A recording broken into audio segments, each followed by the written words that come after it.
समाजशास्त्र के विषय क्षेत्र से संबंधित इस वीडियो में आप सभी का स्वागत है। समाजशास्त्र के वीडियो के भाग 1 में हम लोगों ने चर्चा की थी समाजशास्त्र की परिभाषाओं के बारे में। उस वीडियो का लिंक नीचे डिस्क्रिप्शन बॉक्स में दिया हुआ है। आज की इस वीडियो में हम लोग चर्चा करेंगे समाजशास्त्र के विषय क्षेत्र के बारे में। समाजशास्त्र के विषय क्षेत्र के बारे में विद्वान एक मत नहीं है।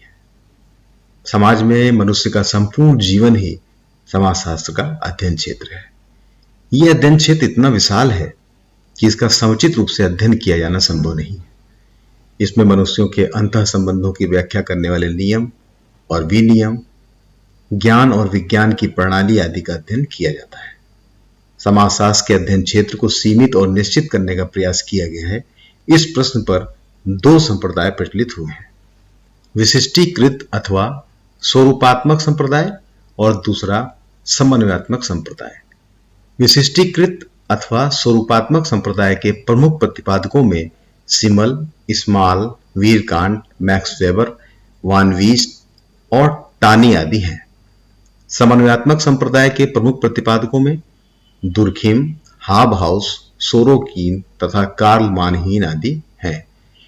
विशिष्टीकृत अथवा स्वरूपात्मक संप्रदाय के अनुसार समाजशास्त्र सामाजिक संबंधों के एक विशेष पहलू अर्थात उनके स्वरूपों का अमूर्त दृष्टिकोण से अध्ययन करता है, न कि किसी मूर्त अवस्था में। इस संप्रदाय ने समाजशास्त्र के क्षेत्र को सामाजिक संबंधों के स्वरूपों के अमूर्त अध्ययन तक सीमित रखा है। सिमल के अनुसार समाजशास्त्र सामाजिक संबंधों का अध्ययन उनके स्वरूपों को सामने रखकर करता है। सामाजिक संबंध जैसे प्रतिस्पर्धा, अधीनता, श्रम विभाजन आदि जीवन के विभिन्न क्षेत्रों जैसे आर्थिक क्षेत्र, राजनीतिक क्षेत्र, धार्मिक क्षेत्रों में देखे जा सकते हैं, परंतु समाजशास्त्र का कार्य सामाजिक संबंधों के इन स्वरूपों को पृथक करके उनका अमूर्त रूप में अध्ययन करना है। मैक्स वेबर के अनुसार समाजशास्त्र का उद्देश्य सामाजिक व्यवहार की व्याख्या करना या उसे समझना है, परंतु सामाजिक व्यवहार में मानव संबंधों का पूर्ण क्षेत्र सम्मिलित नहीं होता है। सभी मानवीय क्रियाएं सामाजिक नहीं होती हैं। स्मॉल के अनुसार समाजशास्त्र समाज की सभी गतिविधियों का अध्ययन नहीं करता है। प्रत्येक विज्ञान का सीमित क्षेत्र होता है। समाजशास्त्र का विषय क्षेत्र सामाजिक संबंधों, व्यवहारों, गतिविधियों आदि के जननिक या जेनेटिक स्वरूपों का अध्ययन करता है। वीरकांट के अनुसार समाजशास्त्र ज्ञान की एक विशिष्ट शाखा है जो मनुष्यों को समाज में एक दूसरे से बांधने वाली मानसिक अथवा मन संबंधी संबंधों के विशिष्ट स्वरूपों का अध्ययन करता है। विशिष्टीकृत अथवा स्वरूपात्मक संप्रदाय की आलोचना भी हुई। इस संप्रदाय ने समाजशास्त्र के क्षेत्र को अत्यंत सीमित और संकुचित कर दिया और समाजशास्त्र को केवल अमूर्त स्वरूपों तक सीमित कर दिया। गिन्सबर्ग के अनुसार सिमल का कथन गलत है कि समाजशास्त्र का कार्य सामाजिक संबंधों के अमूर्त रूप का अध्ययन करना है। यदि सामाजिक संबंधों का अध्ययन उन अवस्थाओं का पता लगाए बिना जिनसे यथार्थ जीवन में उनका संबंध है किया जाएगा तो ऐसा अध्ययन निष्फल होगा। जैसे यदि आर्थिक जीवन, कला व ज्ञान के संसार की यथार्थ स्थिति को ध्यान में रखे बिना प्रतिस्पर्धा का अध्ययन किया जाएगा तो ये निष्फल होगा। इस संप्रदाय ने विशुद्ध समाजशास्त्र की कल्पना की है, परंतु कोई भी समाजशास्त्री अभी तक विशुद्ध समाजशास्त्र का निर्माण नहीं कर सका है। किसी भी सामाजिक शास्त्र का अध्ययन अन्य सामाजिक शास्त्रों से होकर नहीं किया जा सकता है। दूसरा संप्रदाय है समन्वयात्मक संप्रदाय। समन्वयात्मक संप्रदाय समाजशास्त्र को एक सामान्य विज्ञान बनाना चाहता है जिसका प्रमुख कार्य विशेष सामाजिक विज्ञानों के निष्कर्ष के आधार पर सामाजिक जीवन की सामान्य दशाओं का अध्ययन करना है। दुर्खिम के अनुसार समाजशास्त्र के 3 मुख्य भाग हैं। सामाजिक स्वरूप शास्त्र, इसमें मनुष्य के जीवन के भौगोलिक आधार और सामाजिक संगठनों के प्रकार का अध्ययन किया जाता है, जैसे जनसंख्या का घनत्व, जनसंख्या तथा स्थानीय वितरण आदि का अध्ययन। दूसरा है सामाजिक शरीर शास्त्र। इसके अनेक उपविभाग हैं, जैसे भाषा का समाजशास्त्र, धर्म का समाजशास्त्र, परिवार का समाजशास्त्र और कानून का समाजशास्त्र आदि। तीसरा भाग है सामान्य समाजशास्त्र। इसमें सामाजिक तथ्यों के सामान्य स्वरूप की खोज करना तथा सामान्य सामाजिक नियमों का पता लगाना है। समन्वयात्मक संप्रदाय के प्रतिपादक हाबहाउस के अनुसार एक समाजशास्त्री के रूप में समाजशास्त्री को सामाजिक क्षेत्र के अपने विशिष्ट भाग का अध्ययन करना चाहिए। सामाजिक संबंधों की अंतर्निर्भरता को ध्यान में रखते हुए एक समाजशास्त्री को विभिन्न सामाजिक विज्ञानों द्वारा प्राप्त निष्कर्षों को समन्वित करने का प्रयास करना चाहिए तथा सामाजिक जीवन की समग्र रूप में व्याख्या करनी चाहिए। सोरोकिन के अनुसार समाजशास्त्र की अध्ययन वस्तु में सामाजिक घटना वस्तु के विभिन्न पहलुओं के मध्य संबंध का अध्ययन, सामाजिक और असामाजिक घटनाओं के पारस्परिक संबंधों का अध्ययन तथा सामाजिक घटनाओं की सामान्य विशेषताओं का अध्ययन होता है।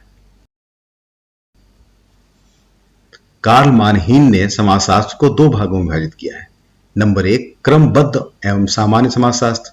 इसमें इकट्ठे रहने के प्रमुख तत्वों का एक एक करके अध्ययन किया जाता है।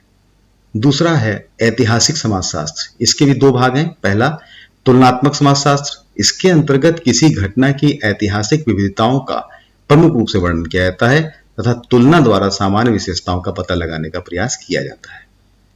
दूसरा है सामाजिक गति विज्ञान। इसके अंतर्गत किसी विशिष्ट समाज जैसे आदिम समाज में विभिन्न सामाजिक तत्वों और संस्थाओं के मध्य पारस्परिक संबंधों का वर्णन किया जाता है। गिन्सबर्ग के द्वारा समाजशास्त्र के कार्यों को संक्षेप में निम्नानुसार रखा गया है। पहला, समाजशास्त्र सामाजिक संबंधों के स्वरूपों व प्रकारों का वर्गीकरण करता है, विशेषतया उन संबंधों का जिनको संस्थाएं एवं समितियां कहा जाता है। दूसरा है वह सामाजिक जीवन के विभिन्न तत्वों अथवा भागों जैसे आर्थिक एवं राजनीतिक, नैतिक और धार्मिक, नैतिक और कानूनी, बौद्धिक एवं सामाजिक तत्वों के बीच संबंध निर्धारित करता है। तीसरा है यह सामाजिक परिवर्तन एवं अटलता की मूल अवस्थाओं को पृथक करने तथा सामाजिक जीवन को नियमित करने वाली समाजशास्त्रीय नियमों को खोजने का प्रयत्न करता है। संक्षेप में समाजशास्त्र का क्षेत्र बहुत विस्तृत है।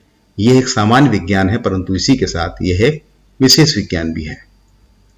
समाजशास्त्र के क्षेत्र को इस प्रकार भी देखा जा सकता है कि समाजशास्त्र के क्षेत्र के अंतर्गत समाजशास्त्रीय सिद्धांतों का, जिसके अंतर्गत समाजशास्त्रीय अवधारणाओं, नियमों और सामान्यीकरणों का अध्ययन किया जाता है। दूसरा, ऐतिहासिक समाजशास्त्र। इसमें भूतकालीन सामाजिक संस्थाओं और वर्तमान संस्थाओं की उत्पत्ति का अध्ययन किया जाता है।